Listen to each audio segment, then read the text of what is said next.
بسم اللہ الرحمن الرحیم۔ حضرت عبداللہ بن عمر رضی اللہ عنہ خلیفہ ثانی حضرت عمر فاروق کے سب سے بڑے صاحبزادے ہیں۔ حضرت عبداللہ بن عمر رضی اللہ عنہ کی ولادت 3 نبوی یعنی 62 کے تیسرے سال ہوئی۔ ان کی والدہ کا نام زینب بنت منطعون رضی اللہ عنہا ہے۔ ام المومنین حضرت حفصہ رضی اللہ عنہا بھی انہی کی صاحبزادی ہیں۔ بچپن ہی میں اپنے والدین کے ساتھ حضرت عبداللہ رضی اللہ عنہ بھی ایمان لے آئے تھے۔ ہجرت بھی اپنے والد حضرت عمر رضی اللہ عنہ کے ساتھ کی ہے۔ بعض مورخین نے لکھا ہے کہ ابن عمر رضی اللہ عنہ اپنے والد سے پہلے مدینہ منورہ ہجرت کر کے آ گئے تھے۔ ہجرت کے وقت ان کی عمر صرف 10 سال تھی۔ غزوہ بدر کے وقت خود رسول اللہ صلی اللہ تعالیٰ علیہ وسلم کی خدمت میں جا کر عرض کیا، میں غزوہ میں شریک ہونا چاہتا ہوں، لیکن آپ صلی اللہ علیہ وسلم نے کم عمری کی وجہ سے واپس کر دیا۔ غزوہ احد میں بھی ایسا ہی ہوا۔ پھر غزوہ خندق میں جب ان کی عمر 15 سال ہوئی تو آپ نے درخواست قبول فرما کر غزوہ میں شرکت کی اجازت دے دی۔ اس کے بعد تو تمام غزوات میں شریک رہے۔ حضرت عبداللہ بن عمر رضی اللہ عنہ حضرت عمر فاروق رضی اللہ عنہ کے سب سے زیادہ باکمال صاحبزادے ہیں، جن کی صلاح و تقویٰ کی شہادت خود زبان نبوت نے دی ہے۔ صحیح بخاری و صحیح مسلم وغیرہ کی روایت میں ہے کہ عبداللہ بن عمر رضی اللہ عنہ فرماتے ہیں، میں نے ایک رات خواب دیکھا کہ 2 فرشتے پکڑ کر مجھے آگ کے ایک کنویں کے پاس لے گئے۔ میں اس کو دیکھ کر ڈر گیا اور اعوذ باللہ من النار اعوذ باللہ من النار پڑھنے لگا۔ ایک اور فرشتے نے مجھ سے کہا، ڈرو نہیں۔ میں نے یہ خواب اپنی بہن حضرت حفصہ رضی اللہ عنہا سے ذکر کیا۔ انہوں نے رسول اللہ صلی اللہ تعالیٰ علیہ وسلم سے ذکر کیا۔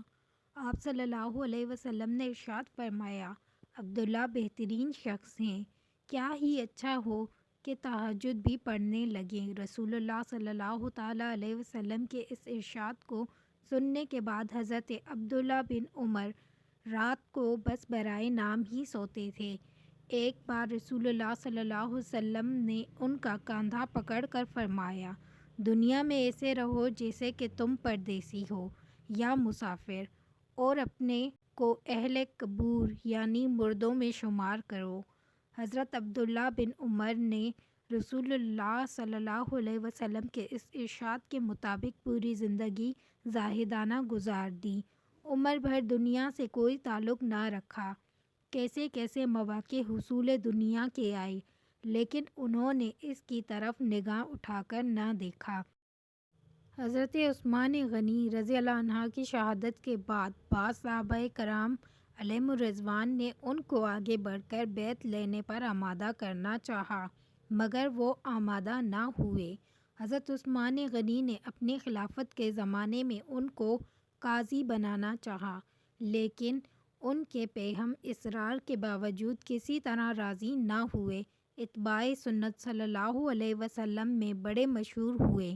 جہاں کہیں آپ صلی اللہ علیہ وسلم کو سفر میں اترتے یا نماز پڑھتے دیکھتا تھا، وہاں جب کبھی پہنچنے کا اتفاق ہو جاتا تو کیا مجال تھی کہ بغیر اترے یا بغیر نماز پڑھے گزر جائیں۔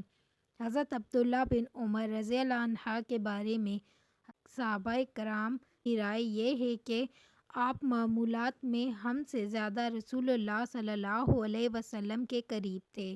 حضور صلی اللہ علیہ وسلم سے اور آپ صلی اللہ علیہ وسلم کے آثار سے پیار کا یہ عالم تھا کہ دیکھنے والا آپ رضی اللہ عنہ کو مجنوں تصور کرتا۔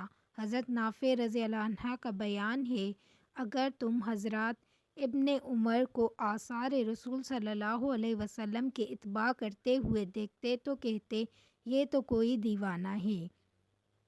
آثار رسول اللہ صلی اللہ علیہ وسلم سے محبت و پیار کی ایک جھلک بھی ملاحظہ کر لیجئے کہ آپ ان درختوں کو ہمیشہ پانی دیا کرتے تھے جن کے بارے میں یہ علم ہوتا کہ ان کے نیچے حضور صلی اللہ علیہ وسلم تشریف فرما ہوئے۔ پوچھنے پر بیان کرتے کہ یہ اس لیے کرتا ہوں تاکہ میرے آقا صلی اللہ علیہ وسلم کی یادیں تر و تازہ رہیں۔ ایک مرتبہ حضرت عبداللہ بن عمر حج کے سفر پر چلے۔ راستے میں انہوں نے اپنی سواری کو ایک جگہ پر روکا، نیچے اترے اور ویرانے میں ایک طرف کو اس طرح گئے جیسے کوئی آدمی قضائے حاجت کے لیے جاتا ہے۔ پھر ایک جگہ پر بیٹھ گئے۔ لگتا یوں تھا کہ فراغت حاصل کرنے کے لیے بیٹھے ہیں، مگر وہ فارغ نہ ہوئے بلکہ ایسے ہی واپس آ گئے اور اونٹ پر بیٹھ کر آگے چلے۔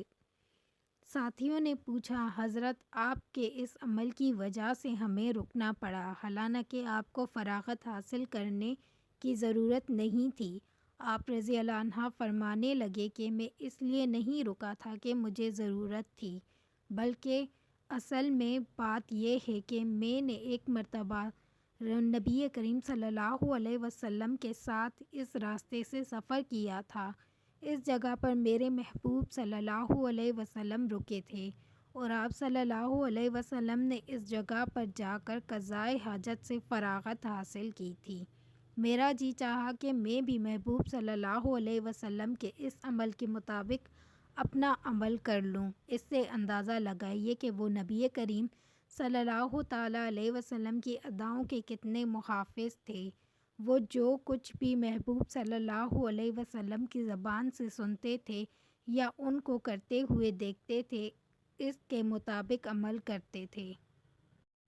حجاج بن یوسف عبد الملک بن مروان کے دور حکومت میں مکہ مکرمہ کا گورنر بن گیا تھا۔ حضرت عبداللہ بن عمر کا شمار جید صحابہ کرام رضوان اللہ علیہم اجمعین میں ہوتا ہے۔ آپ رضی اللہ عنہ نے ہمیشہ حق کی آواز بلند فرمائی، اس وجہ سے حجاج بن یوسف آپ رضی اللہ عنہ کا مخالف تھا، لیکن بظاہر وہ آپ رضی اللہ عنہ کو کچھ نہیں کہہ سکتا تھا، مگر در پردہ اس کوشش میں تھا کہ کس طرح حضرت عبداللہ بن عمر کو ٹھکانے لگا دیا جائے۔ ایک دن حجاج بن یوسف نے خطبہ دیا اور نماز میں تاخیر کر دی۔ حضرت عبداللہ رضی اللہ عنہ نے فرمایا، اے حجاج، سورج تمہارا انتظار نہیں کرے گا، نماز پڑھاؤ۔ حجاج کو یہ بات سن کر بڑا غصہ آیا اور کہنے لگا، میرا دل چاہتا ہے کہ میں یہ گردن اڑا دوں جس میں تیری آنکھیں ہیں۔ حضرت عبداللہ رضی اللہ عنہ نے آہستگی سے فرمایا، تو ہرگز ایسا نہیں کر سکتا کیونکہ تو ایک بے وقوف حاکم ہے۔ حجاج نے آپ رضی اللہ عنہ کی اس بات کو نہ سنا کیونکہ آپ نے یہ بات آہستہ سے فرمائی تھی۔ حضرت عبداللہ بن عمر عرفہ اور دیگر مواقف میں ان مقامات کو تلاش کرتے رہتے تھے جہاں حضور کریم صلی اللہ علیہ وسلم وقوف فرمایا کرتے تھے۔ حجاج کو آپ رضی اللہ عنہ کی یہ باتیں بہت ہی ناگوار گزرتی تھیں، لیکن وہ احکام حج میں آپ رضی اللہ عنہ کے مخالف نہیں کر سکتا تھا اور نہ ہی اعلانیہ طور پر آپ رضی اللہ عنہ کو قتل کر سکتا تھا، بس اپنے دل میں پیچ و تاب کھاتا رہتا تھا۔ آخر ایک دن اس نے ایک شخص کو اس بات پر تیار کیا کہ وہ اپنے نیزے کی نوک زہر آلود کر کے اور عرفات کے دن عام ہجوم میں حضرت عبداللہ بن عمر کے پاؤں کو چبو دے۔ چنانچہ جب لوگ عرفات سے مزدلفہ کی طرف جا رہے تھے تو اس شخص نے راستے میں زہر آلود نیزے کی نوک سے حضرت عبداللہ بن عمر رضی اللہ عنہ کے پاؤں کو زخمی کر دیا۔ اس زخم سے آپ رضی اللہ عنہ کی موت ہو گئی۔ یہ واقعہ 63 ہجری میں پیش آیا۔ کہا جاتا ہے کہ اس دوران حجاج بن یوسف حضرت عبداللہ بن عمر کی خیر گیری کے لیے آیا اور کہنے لگا، آپ مجھے اس شخص کا نام بتائیں جس نے آپ رضی اللہ عنہ کو نیزہ مارا ہے، میں اسے قتل کر دوں گا۔ حضرت عبداللہ بن عمر رضی اللہ عنہ نے فرمایا، اے حجاج، تو ہرگز ایسا نہیں کرے گا۔ حجاج کہنے لگا، اگر میں ایسا نہ کروں تو اللہ تعالیٰ مجھے قتل کر دے۔ حضرت عبداللہ رضی اللہ عنہ نے فرمایا، اے حجاج، تو نے حرم پاک میں ہتھیار داخل کرنے کا حکم دیا ہے اور تو نے ہی مجھے مارا ہے۔ یہ سن کر حجاج بن یوسف شرمندہ ہو گیا اور کہنے لگا، اے عبداللہ بن عمر، ایسا نہ کہیں، یہ کہہ کر خاموشی سے چلا گیا، اور پھر اس کے چند دن بعد حضرت عبداللہ بن عمر رضی اللہ عنہ کا انتقال ہو گیا۔ حجاج نے ہی آپ رضی اللہ عنہ کی نماز جنازہ پڑھائی۔